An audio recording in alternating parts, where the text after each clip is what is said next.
Shalom Bapak Ibu yang saya kasih dalam Tuhan Yesus Kristus. Kita bertemu lagi di ibadah tengah minggu di hari Rabu ini. Saya percaya kita semua ada dalam keadaan perlindungan Tuhan, sehat semua, dan tetap semangat dalam menghadapi hidup ini. Mari kita berdoa sebelum mendengarkan firman Tuhan. Bapa di surga, kami kembali datang bersyukur kepadamu buat dan kesempatan dan waktu yang Tuhan beri bagi kami, sehingga kami boleh ada hari ini. Dan kami sudah menjalankan aktivitas kami, dan saatnya kami akan mendengarkan firman Tuhan pada kesempatan ini menjelang malam. Dan kami percaya firman Tuhan adalah kekuatan bagi kami semua yang ada. Urapi hambamu ya Tuhan, karena hambamu hanya tanah liat adanya, pakai dengan kekuatanmu ya Bapa. Terima kasih Bapa, kami sambut firman-Mu dalam nama haleluya. Amin. Bapak Ibu yang saya kasih dalam Tuhan Yesus Kristus, firman Tuhan pada hari ini saya beri judul berkat bagi orang setia. Berkat bagi orang setia. Setiap orang yang setia pasti ada berkatnya. Ya mungkin sebuah gambaran ketika kita bekerja dalam sebuah perusahaan ya atau satu perusahaan, jika kita setia dan tekun dalam menjalankan tugas dan kewajiban kita, tentu ada nilai-nilai yang akan diberikan oleh perusahaan itu sendiri. Sebab itu orang yang setia pasti mendapatkan bagian dia atau berkat yang dia akan miliki. Nah, di dalam Tuhan lebih daripada itu. Tuhan menjanjikan sesuatu bagi kita ketika kita benar-benar selalu setia dengan Tuhan dalam segala langkah hidup kita.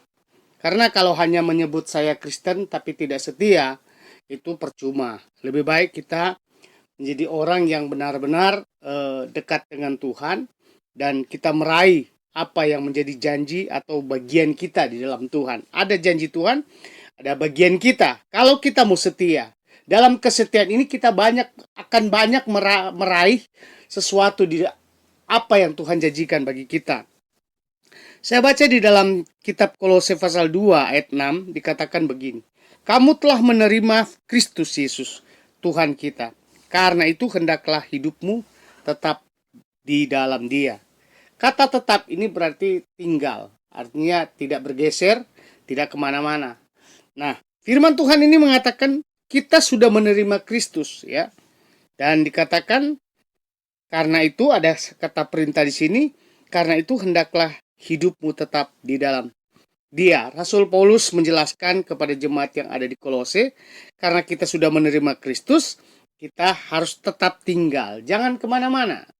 Kalau kita kemana-mana bahaya saudara. Dalam dunia ini ketika kita mempercayai, ya boleh dikatakan hal-hal di luar Tuhan, maka kita akan bingung. Hidup kita tidak tahu arah kemana. Tapi ketika benar-benar kita ada di dalam Tuhan, jelas firman Tuhan menjamin kehidupan kita, baik kita masih hidup maupun kita sudah meninggal. Saudara-saudara yang kasih dalam Tuhan, oleh sebab itu firman Tuhan berkata, hendaklah hidupmu tetap di dalam Dia. Artinya tetap terus sampai kita mati, sampai kita dipanggil Tuhan, kita ada di dalam Dia. Maka sesuatu hal yang Tuhan akan kerjakan bagi kita, yaitu Dia akan menggenapi setiap janji-janji. Tetap di dalam Yesus artinya tidak keluar gitu kan, tidak kemana-mana. Artinya seperti kita dalam sebuah ruangan di mana Tuhan Yesus ada di situ dan kita juga ada di situ. Nah, ini dikatakan Tuhan Yesus berkata bahwa bagi yang setia dan tinggal terus di dalam Dia, maka Tuhan akan memberikan beberapa fasilitas bagi kita. Ya, saya mau katakan beberapa fasilitas bagi kita kalau kita tetap tinggal dan setia kepada Dia. Satu, firman Tuhan, saya mau katakan Tuhan berikan fasilitas kepada kita. Kita dibebaskan dari segala hukuman. Itu dalam Roma 8 ayat 1 sampai 2 menjelaskan kita akan dibebaskan dari hukuman karena dosa. Karena pelanggaran-pelanggaran kita. Tuhan akan melepaskan kita, membebaskan kita. Dan benar-benar kita menjadi bagian dan milik daripada Tuhan. Itu yang pertama. Lalu kedua, segala keperluan ya kita akan dicukupkan ya. Segala keperluan akan dicukupkan. Bukan keinginan ya. Kalau keinginan, sampai kapanpun setiap manusia menginginkan ini, menginginkan itu.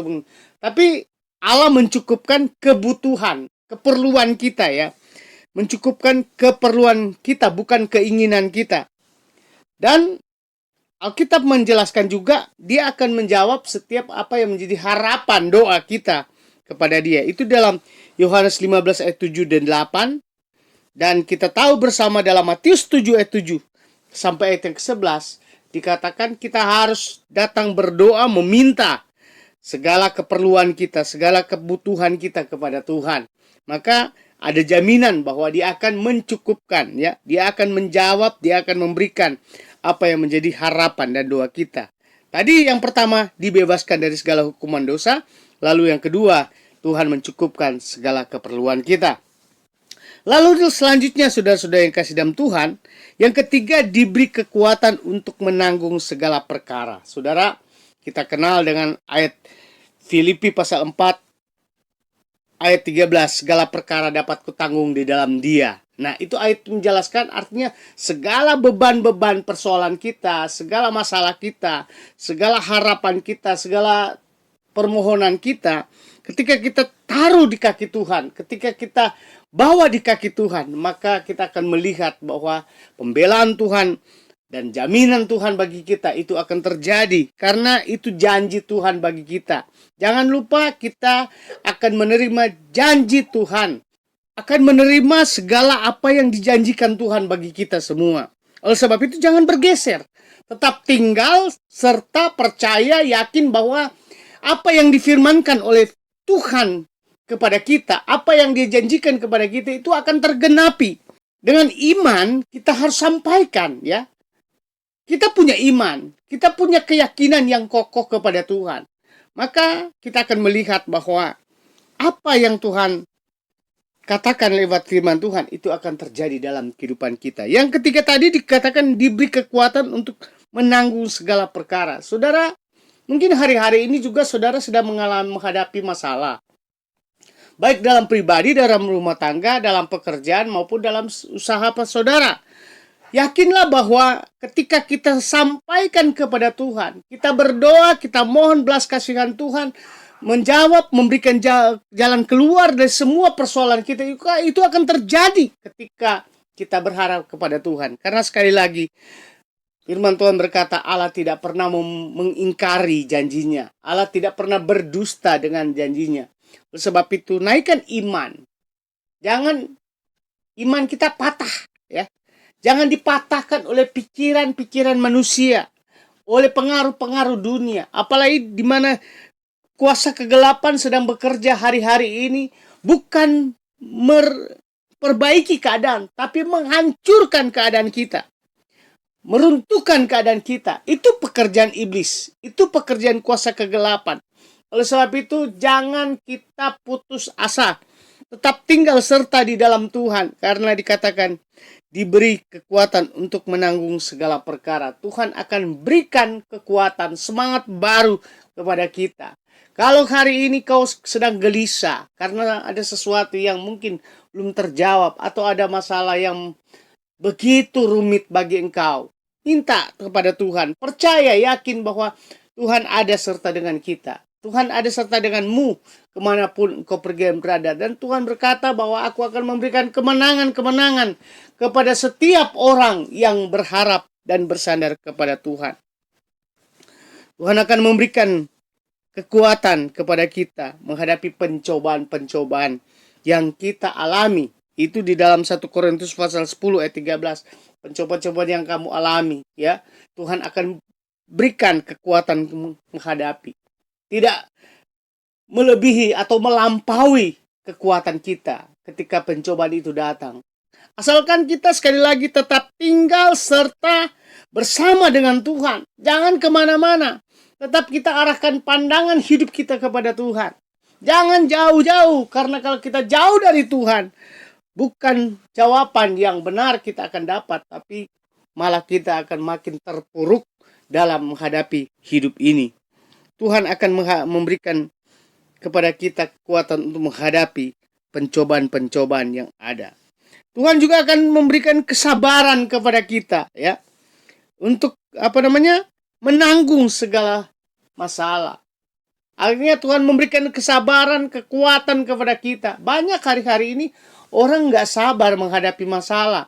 Sehingga bukan perbaikan-perbaikan yang terjadi, tapi kehancuran-kehancuran yang terjadi. Masalah makin menumpuk, masalah makin ruwet, masalah makin meninggi. Dan saudara tahu, ketika masalah itu makin berat, tanpa Tuhan, tanpa kita melibatkan Tuhan di dalamnya, maka masalah itu akan menggoncangkan hidup kita, menggoncangkan iman kita, menggoncangkan pengharapan kita. Dan ingat, banyak yang akan hilang dalam hidup kita. Hilang kebenaran, hilang firman Tuhan, hilang keselamatan. Kenapa? Karena kita sudah terjebur kepada perkara-perkara yang bukan hal-hal yang memberikan jaminan kebahagiaan, tapi kita sudah terjebur kepada perkara-perkara yang dimana disukai oleh iblis.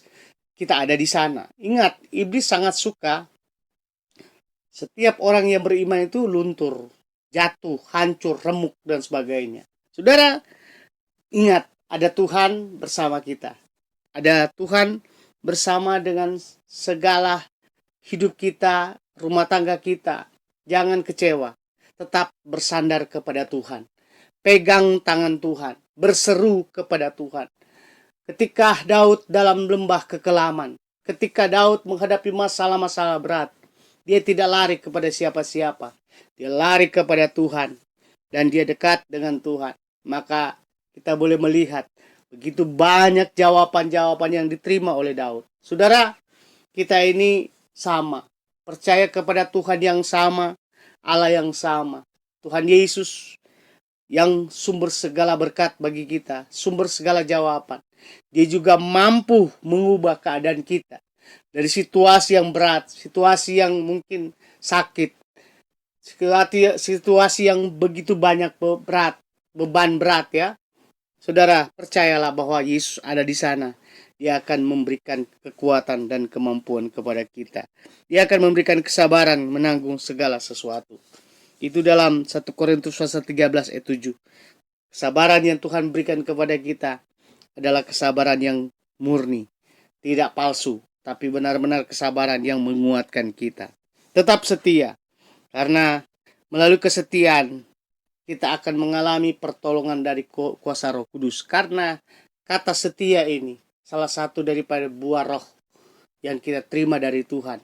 Maka kalau roh kita setia kepada Roh Kudus, kepada tuntunan firman Tuhan, maka kita akan melihat sesuatu buah yang lahir dari kita.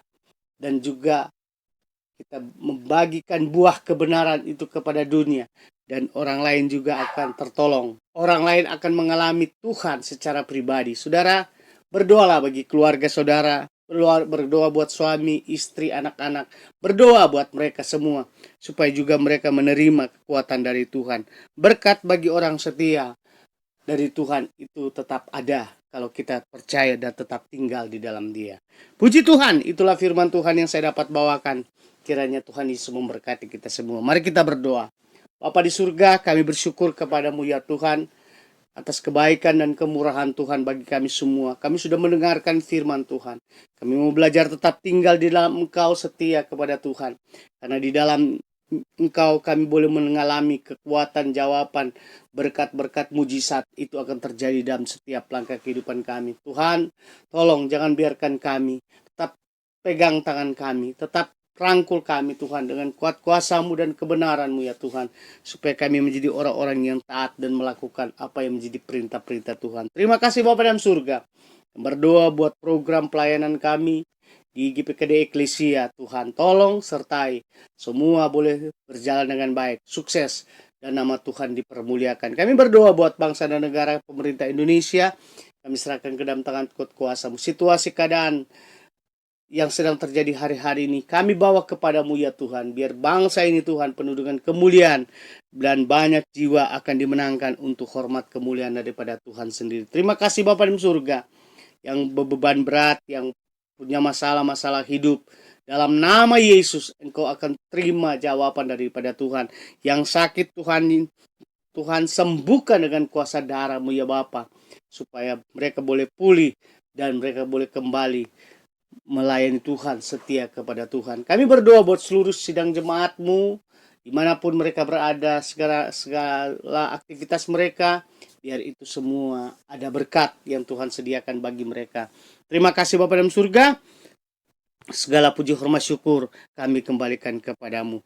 Dalam nama Tuhan Yesus Kristus kami sudah berdoa dan menyerahkan semuanya. Haleluya, haleluya. Amin. Shalom, Tuhan Yesus memberkati kita semua.